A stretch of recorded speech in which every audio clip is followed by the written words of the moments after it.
All right, so just kind of a short and depressing video. Um, okay, so I've been working on this thing that I call a misery index, and it just looks at four different metrics. I'm still sort of working on how to weight it. So if anybody has ideas on that, you can leave a comment.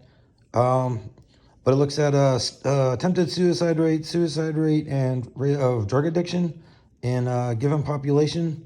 The two sort of express like how how difficult life is for any of these given populations. So the first one is general population, just to like give sort of a baseline. And so we have an attempted suicide rate of 0.7%. So 7 in a thousand. 7 in a thousand people will attempt suicide. Completed suicide is 13.9 or 14 in 100,000. So what is that about?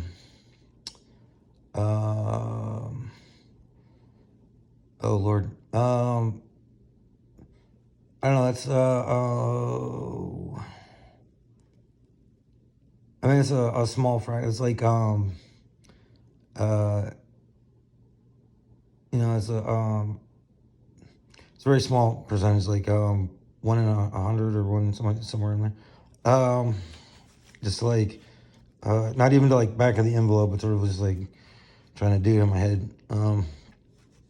And the rate of drug addiction was 16.5%. So there's sort of a baseline. And let's see, the differential, let's see, so 7, so the ratio between the attempted and completed would be like 700 over 14, or 14 over 700. So 7, so yeah, it's like 1 in 100 basically. Okay. We did the veteran population, because they get a lot of that population gets a lot of attention for suicide rates. People rightly so are like, the suicide rate among veterans is too high, because it is. As a veteran myself with the Army and the Marine Corps, I think there's always more we could do. And to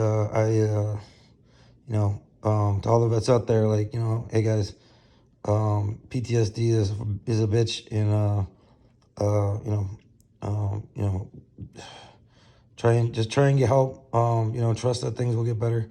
I don't know. I don't know really what to say.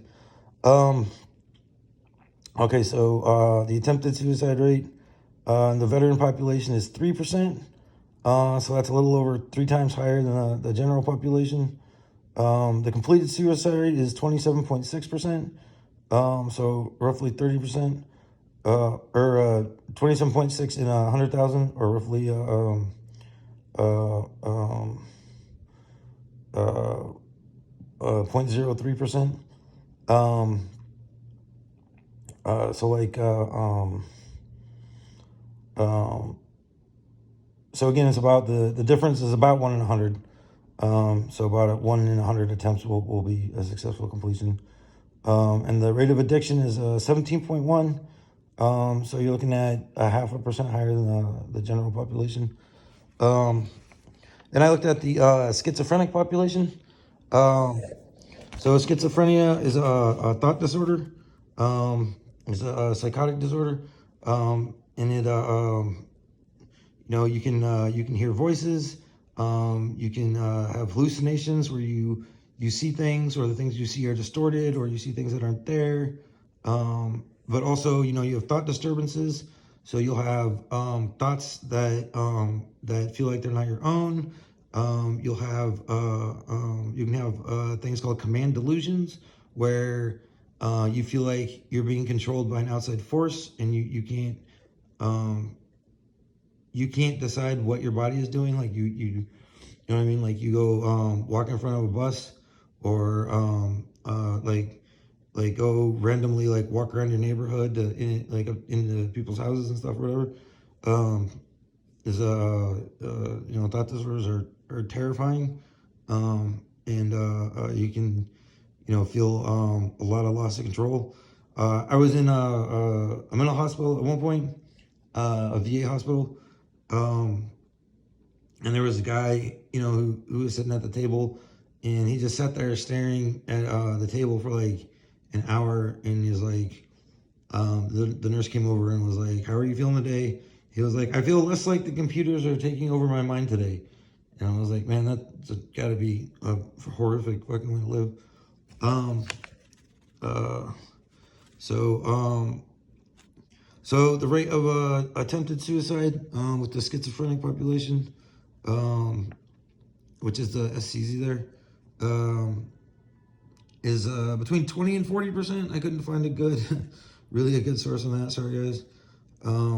But I'm gonna guess it's probably closer to the 40%. So like, with the general population, the attempted rate is 0.7%. And the attempted here, we'll say, if we say 30%, that's 10 times higher than the veterans population, and that's about 30 times higher than the general population, which is, pretty horrific. Like, you take two groups of people, and one of them has 30 times, you got 1,000 people in each group, and in one of them you have, 3 people kill themselves, and then you have 30. Like or the other one you have 90. That's huge. That's a huge difference. So like, just give that some, like, roll that around your head. The rate of drug addiction with the schizophrenic population, 41.7%. 40% rate of drug addiction. Again, that's about a little over 3 times higher than the general population. So that's a lot. And the ratio, if we go with 30%, the ratio for completed to attempted is is about 1 in 3. So in the general population, one person out of 100 that makes an attempt will complete it. That's why people say, you hear people say, "Oh, is it cry for help or whatever?" In the schizophrenic population, it's 1 in 3. Like 1 out of 3 people will complete, and that's not a cry for help. That's desperation to escape. That's reality, man. Okay. So there's that. And then I have the bipolar population. Bipolar, and it's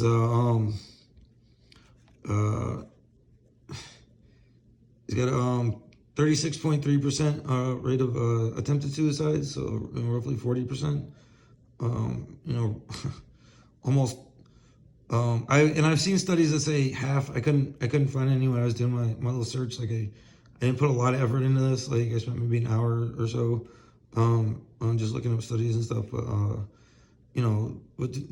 you get like, if you have a population of 100 people and 40 of them are trying to kill themselves, that's there. I mean, those people are having a hard time. That's all I'm saying.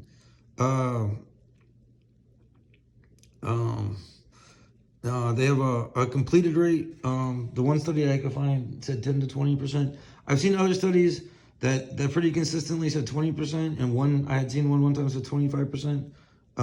But that's like an average over bipolar 1, bipolar 2. And if you look at if you look more at like the bipolar 1 stuff, is very much 20%. So I mean, again, you're talking about uh, essentially, uh, instead of one person out of 100 who makes an attempt, you're talking one out of two. Like, I mean, is uh, people with bipolar disorder, especially your bipolar one, um, one of the big things of bipolar one is one of the hallmarks of bipolar depression is hopelessness. Like, you're just not able to feel hope, and I think that's probably a bad thing, um, or a part of it.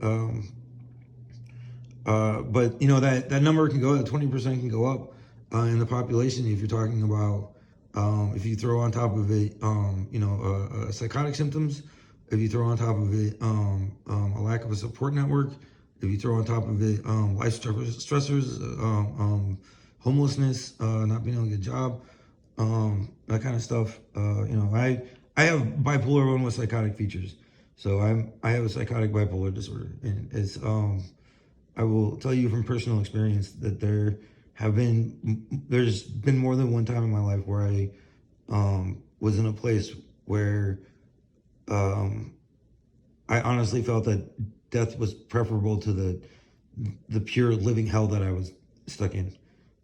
Just emotionally, um, just uh, like even physically, like just everything was pain. And it was just, and it was every day, and it was like, I have a 2-year cycle, and so I can have a depressive episode that'll last 18 months, and it's like you after 6-7 months of like not having hope, and like and like everything just being terrible and being in pain every day, and not being able to focus and not being able to do anything, it gets to, you start to get to a place where you're like, I would rather die than continue living in pain every fucking day, and feeling like everything is awful, and nothing will get better. But I'm still here. Thanks to OTEP and Hatebreed. Shout out. So the rate of drug addiction in the bipolar population is 60%. Um, and that's essentially 4 times higher than the general population. Um, so I know the media talks a lot about people want to talk about like veteran suicides and stuff, which is great. I think people should talk about PTSD and veterans mental health, and helping veterans, taking veterans. I'm a veteran, and I think helping out other veterans is a great idea. I just want to like throw out there, the severe mental health disorders, schizophrenia, bipolar disorder, um, is hard. It's a really hard life, and these numbers, I feel like they prove it. And so these are my metrics, and I'm gonna say bipolar disorder is awful, and it makes life very difficult, and isn't my proof. All right, thanks for listening. Bye.